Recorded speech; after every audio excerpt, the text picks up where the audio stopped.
अस्सलाम वालेकुम। आज जुमेरात है, नवंबर की 16 तारीख। पाकिस्तान में इस वक्त शाम के 7, भारत में 7:30 और यहाँ हमारे स्टूडियोज की घड़ियों में सुबह के 9 बज रहे हैं।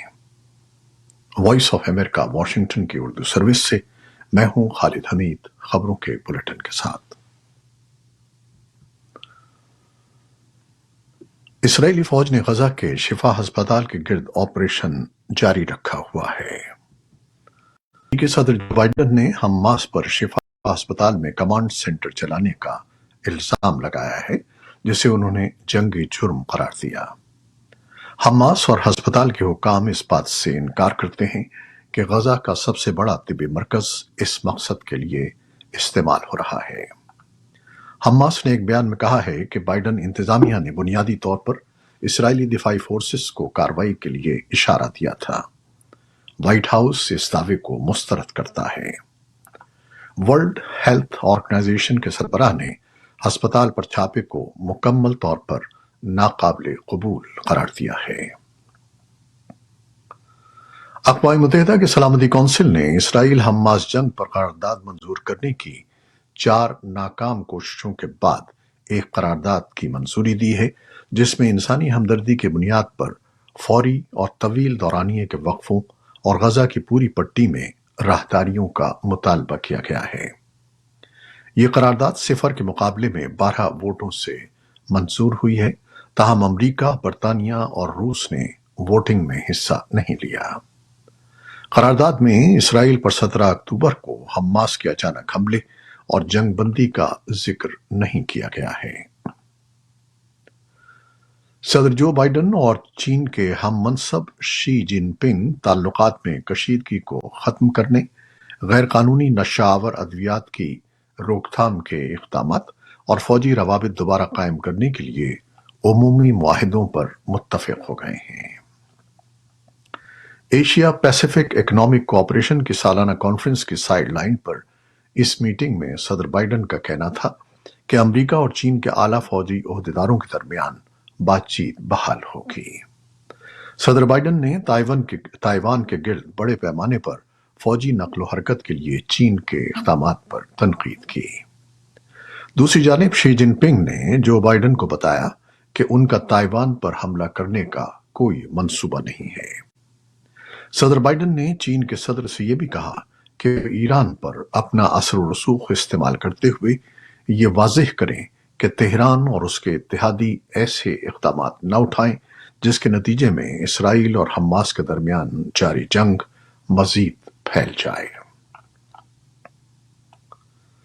पाकिस्तान के सदर डॉक्टर आरिफ अलवी ने कहा है कि मुल्क की अदलिया, इंतजामिया और सियासी रहनुमा इस बात पर मुत्तफिक हैं कि आम इंतखाबात वक्त पर हों और इलेक्शन को शफाफ और काबिल एतमाद बनाने के लिए तमाम सियासी जमातों को लेवल प्लेइंग फील्ड मुहैया होनी चाहिए।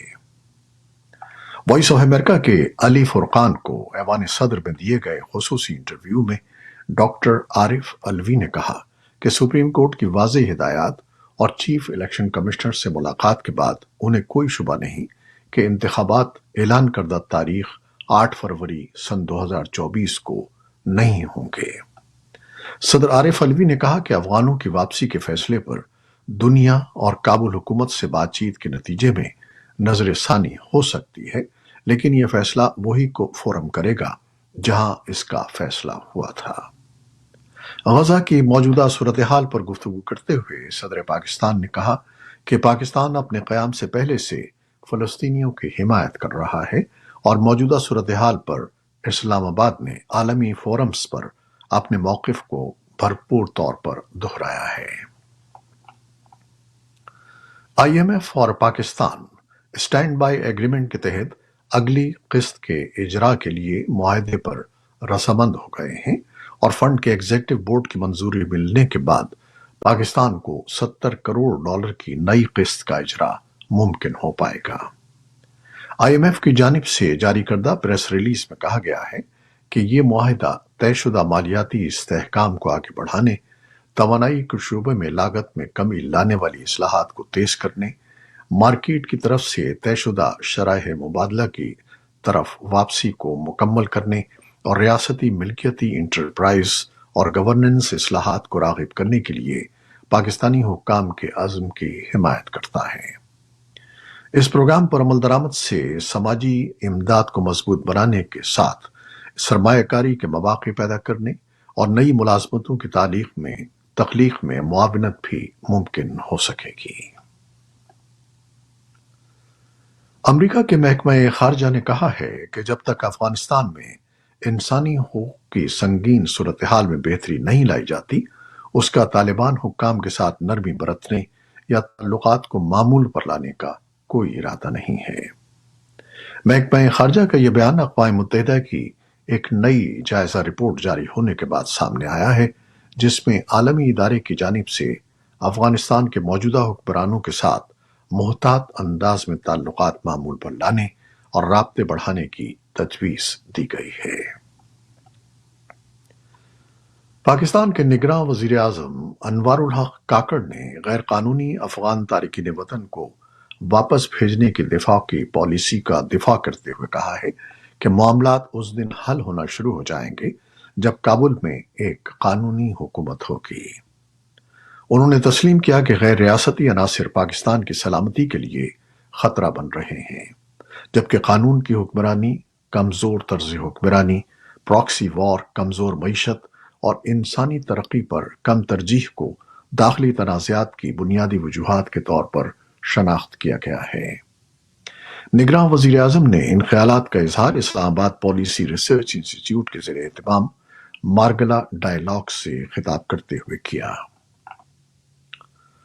اقوام متحدہ کے انسانی حقوق کے سربراہ والکر ترک نے آج کہا کہ وہ ان رپورٹس پر پریشان ہیں کہ پاکستان سے افغان شہریوں کی منمانی بے دخلی کے ساتھ بدسلوکی، گرفتاریاں اور حراست، املاک اور ذاتی سامان کی تباہی اور بھتہ خوری شامل ہیں۔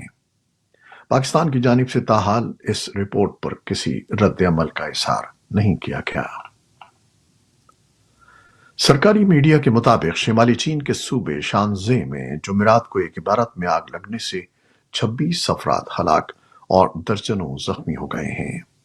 سرکاری میڈیا نے مقامی حکام کے حوالے سے بتایا ہے کہ آگ کول کمپنی کی 4 منزلہ عمارت میں لگی۔ سی سی ٹی وی نے اطلاع دی ہے کہ آگ پر قابو پا لیا گیا ہے اور اس کی وجہ معلوم کرنے کے لیے تفتیش کی جا رہی ہے۔ یوکرین کے صدر ولادیمیر زیلنسکی نے بدھ کے روز کیف میں افریقی صحافیوں کو بتایا کہ روس کے ساتھ جنگ میں ہم کسی تعطل کے متحمل نہیں ہو سکتے۔ زیلنسکی نے اس بات پر زور دیا کہ یوکرین روس کے ساتھ اس وقت تک مذاکرات نہیں کرے گا جب تک وہ یوکرینی علاقوں سے مکمل طور پر دستبردار نہیں ہو جاتا۔ زیلنسکی نے کینیڈا کے وزیر اعظم جسٹن ٹروڈو سے فون پر بدھ کے روز بات کی۔ یوکرینی صدر کی پریس سروس کے مطابق دونوں رہنماؤں نے میدان جنگ کی صورتحال، فضائی دفاع کو مضبوط بنانے اور موبائل فائر گروپس ڈرون سے لڑنے کی صلاحیتوں کو بڑھانے پر زور دینے کے ساتھ دفاعی تعاون کے بارے میں بات کی۔ امریکی کانگریس نے تعطیلات کے بعد تک حکومتی شٹ ڈاؤن کا خطرہ ختم کر دیا ہے۔ سینٹ نے بدھ کی رات ایک عارضی حکومتی فنڈنگ پیکج کی حتمی منظوری دی اور اسے صدر جو بائیڈن کو دستخط کے لیے بھیج دیا۔ سینٹ نے ہفتے کو حکومتی فنڈنگ کی میعاد ختم ہونے سے کچھ دن پہلے بل کو منظور کرنے کے لیے رات بھر کام کیا تھا۔ اخراجات کا پیکج حکومتی فنڈنگ کی سطح کو تقریباً مزید 2 ماہ تک موجودہ سطح پر رکھ سکتا ہے، جبکہ طویل مدتی پیکج پر بات چیت کی جا رہی ہے۔ یہ تھیں وہ خبریں جو فیس بک لائیو پر ہم نے آپ کے لیے پیش کی۔ ہماری ویب سائٹ، یوٹیوب اور پوڈ کاسٹ پر یہ بلیٹن آپ کے لیے پوسٹ کر دیا جاتا ہے۔ آپ ہمارے بلیٹن کو شیئر کرتے ہیں اور اپنے کمنٹس میں اپنی محبتوں کا اظہار کرتے ہیں، جس کے لیے ہم آپ کے بے حد ممنون ہیں۔ اپنی ان محبتوں، ان دعاؤں کو جاری رکھیے گا۔ نیوز پروڈیوسر سید اصفر امام اور نیوز ایڈیٹر بہجت جیلانی کے ساتھ خالد حمید کو اب اجازت دیجیے گا۔ اللہ حافظ۔